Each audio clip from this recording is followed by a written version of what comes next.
Ito na kailan. Ito na yung part 2 ng bisogo.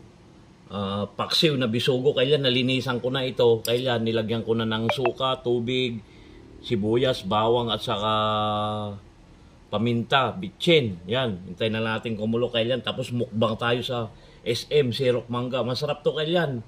Isa sa mga mahal na isda. Pero napakasarap nito kailan. Pwede rin ko na ito.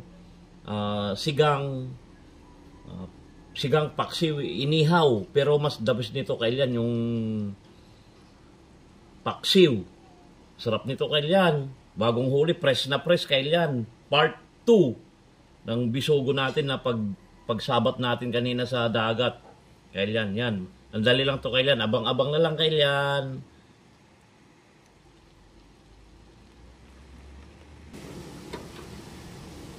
Tignan natin to kailan after 15 minutes na kailan, oh. Kumukulo na kailan. Ayan, oh. Press na press kailan. Okay na to. Abang-abang na lang sa mukbang na tayo kailan. Yan, sarap nito. Okay, let's go. Abang-abang, mukbang na, mukbang time.